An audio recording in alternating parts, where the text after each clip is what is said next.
Hi everyone, I hope you all are doing well. This is Radhika here again, and this video is going to be about tips to co parent with a narcissistic spouse. So, Mr. Dilip Gupta had asked about this in one of the comments, and I thought it's a great topic to make a video on.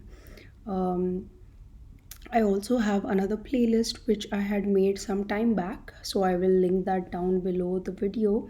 You can also go through that playlist. But yeah, this is what is coming to my brain right now, these tips. So, the first thing is that it is a tough situation when you are co parenting with a spouse who is somewhere on the narcissistic spectrum, especially more on the malignant side. So, the first thing is you need to take care of yourself. That is the first priority. So, keep all your coping mechanisms in place. And by coping mechanisms, I mean like a friend network, people you can rely on, people you can talk to, um, your own, maybe you go to a therapist, to discuss everything that is going on in your life, or the YouTube channels that you watch, or if you have a way of expressing yourself creatively, like maybe you like to dance, or you like to paint, or you like to write, or something like that, or you physically express yourself by maybe working out or doing some sort of martial arts, etc. So keep all your coping mechanisms ready, because you will need coping mechanisms when you are in this kind of a situation. You have to let that energy go somewhere else. You have to channel it, the frustration, the energy build up in your body. So yeah, that's the first thing. Because a lot of times what happens in these situations is that the parent turns to the child to kind of vent their frustration or their anger about the other parent. So that's not a good thing to do. If you're doing that, please try to stop it as much as you can. And I think this especially happens with women, when they have a narcissistic spouse, like a narcissistic husband. They will always kind of use the child as a therapist or as a way of venting, that your dad does this, your dad does that, and all the problems will be discussed with the child. So this is not a good thing to do. So if you, especially like as a mom, if you're doing that with your child, it's not a good thing to do, because you're putting a lot of burdens on the child which they at their age should not be handling. And I know this because this used to happen to me, because my dad was pretty high on the narcissistic spectrum and I was like the therapist in the family. So it was a very difficult thing to bear as a child. It forces the child to grow up very quickly, and it kind of feels like the child has been robbed of a childhood. You have to grow up quickly. You think more than other children your age. You become quite serious. You start to see life from very different angles, which children your age usually don't. So this is what we call as a parentified child, where the child is forced to become a parent in a very early age. So it's a common pattern, though. A lot of women, they discuss their problems with their children, which you should not be doing. You should have your own network, you should have your own friends or circle where you can actually discuss it and not bring it on the child. um, so yeah, so that is a main thing. And then once you have decided not to do that, I usually don't see men doing this, but yeah, they could, I don't know. So once you have like dealt with this, then you can actually focus on the kid. And the first thing you need to do is you need to keep your focus on the kid. Because when you're with a narcissistic partner, the narcissistic partner will do everything in their capability to bring your focus from the child on them. Because you focusing on the child is at a certain level a narcissistic injury for the narcissistic spouse, because they want the other partner's attention completely on them. And when the child comes in the family and the child suddenly gets all the attention, they start feeling this narcissistic injury, that the attention is going away from me onto this child. And because they are extremely immature in their brain, they almost react like a kid would react, when the mom is paying attention to someone else, or the dad is giving more attention to someone else. So they will try to create a lot of drama, a lot of complaints, a lot of trying to get your attention on them all the time. So you actually have to grey rock them. You have to realize that they just want an emotional reaction from you, and you have to perfect the art of grey rocking them. So if you're actually living with them, you have to have minimal interaction, just for the basics like eating food, just cohabitating with them. And you have to keep all your attention focused on your child and you, only two people. And try to form like a one-on-one bond with your child. So instead of having like family time, you have one-on-one time with your child. So you can go out, play with them, or you can go on a evening out with your child, or you can do a movie night with your child, etc. If the narcissistic spouse wants to join, you don't have to stop them. They can join if they want to, as long as they are not creating drama. But yeah, you need to form a world in which it is just you and your child. You have to kind of push the narcissistic partner a little bit out of it. Obviously, if you can't do it physically or living in the same house, just do it mentally. Mentally, don't give them much space in your thoughts, in your plans. Make them with just you and your child, or children if you have many. um, and then the next point is, be more like a friend to your child. Be a listening ear, because now you know that the child is never going to get heard by the other parent. So you are the only one that they can come to with their problems, with their issues. So try not to judge them too much. Obviously, like in small things, don't judge them, but if it's something big, then you do have to sometimes point them in the right direction. That if something is wrong, you have to say it is wrong. Don't just spoil them because they are in a bad situation, because that would not be good for them either. So yeah, be a friend to them. Then the next way is, teach your kid healthy ways to cope with unstable emotions. Because when you have a narcissistic spouse, you can almost guarantee it that emotions are not going to be expressed in a very balanced way. So either the narcissistic spouse might be extremely dramatic, extremely emotional, or they might be extremely stoic, no emotions at all, no encouragement, no words of love, no words of affection. So either way, the child is going to be a little bit what do you say, not capable of expressing emotions in a healthy and balanced way, because of if they just model their behavior on the narcissistic parent. So you, as the other parent, have to teach them about emotions. You have to teach them that if they are feeling an emotion, what is a good way of expressing it, what is a good way of getting it across to the other person, not bottling it up, not keeping it inside. So you are going to have to be the model to teach them that.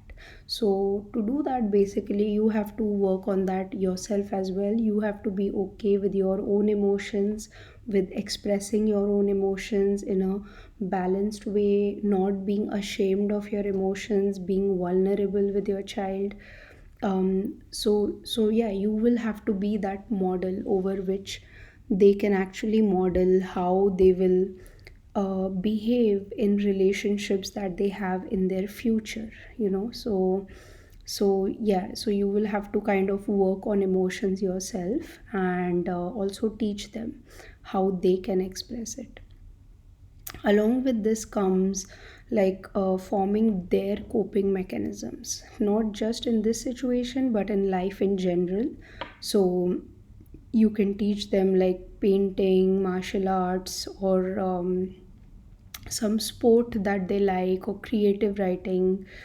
You can nurture their talents.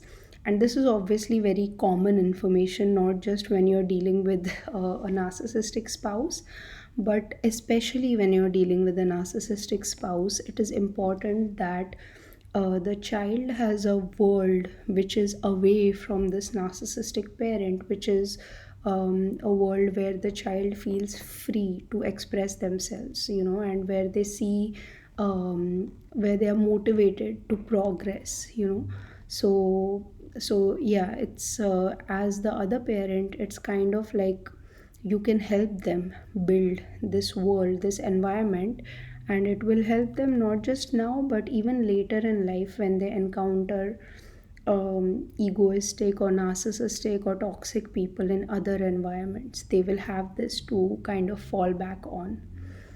um, then the next thing is like when a parent is narcissistic, the child or children can fall into these categories. The way they behave can fall into these categories. So one is they can become extremely invisible.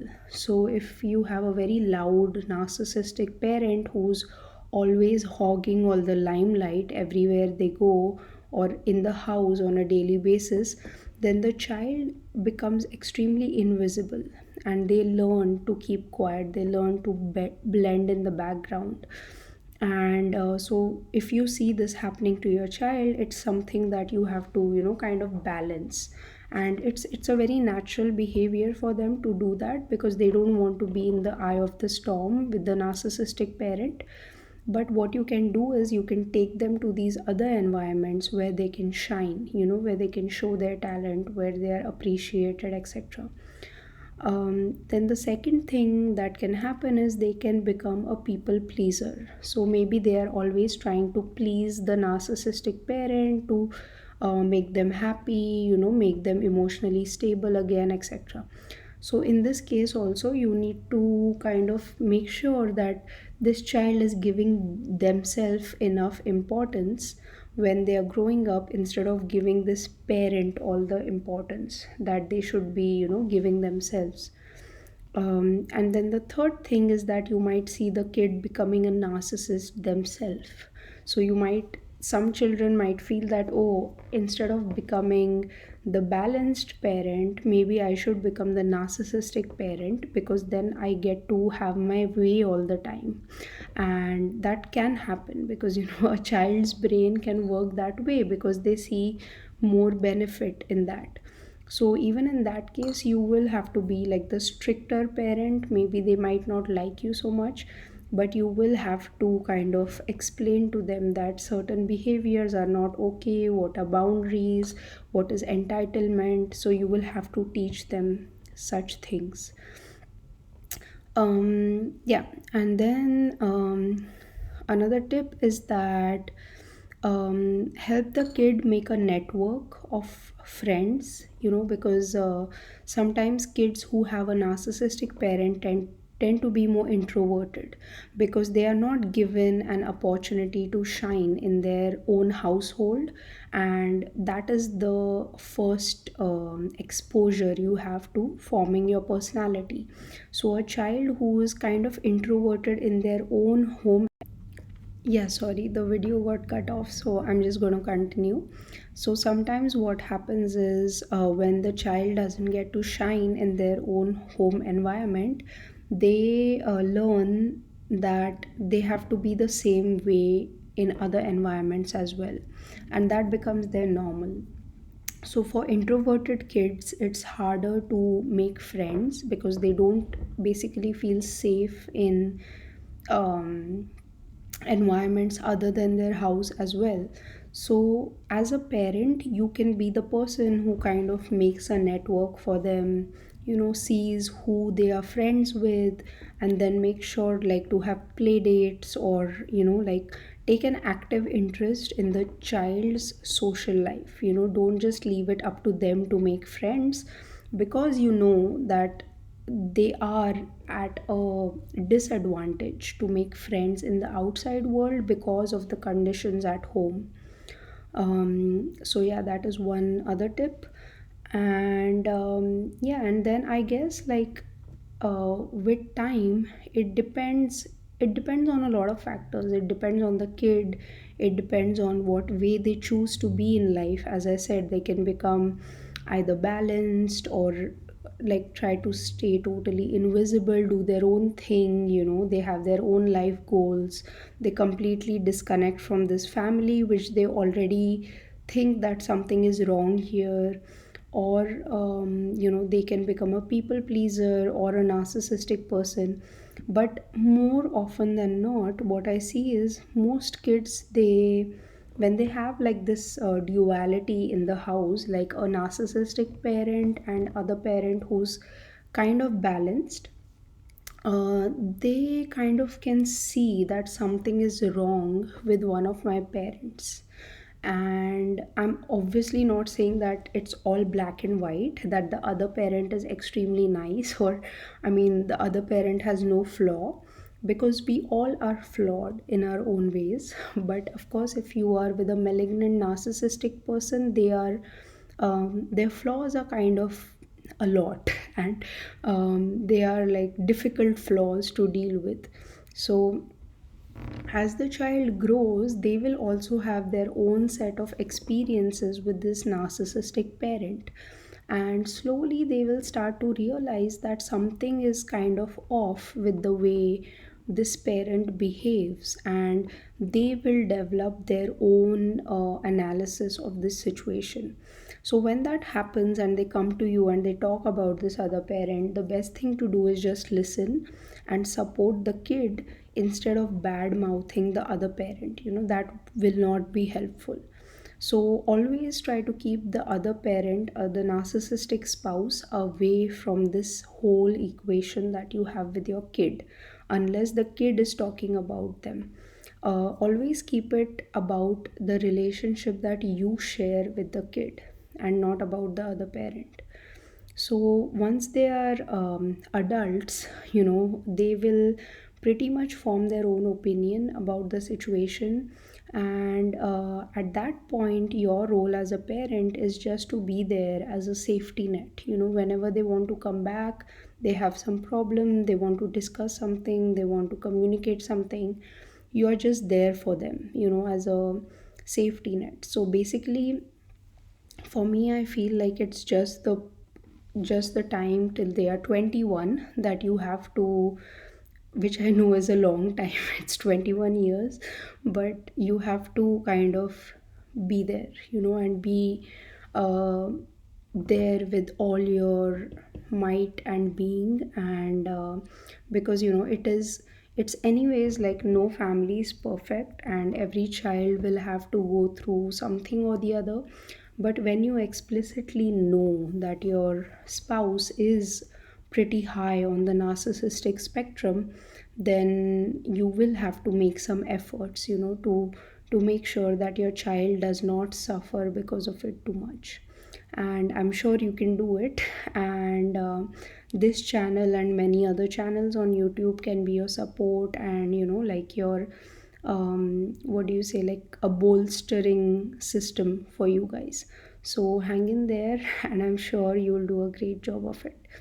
So with that, I'll end this video. Wish you all a lot of love and a lot of light. Thank you. Bye.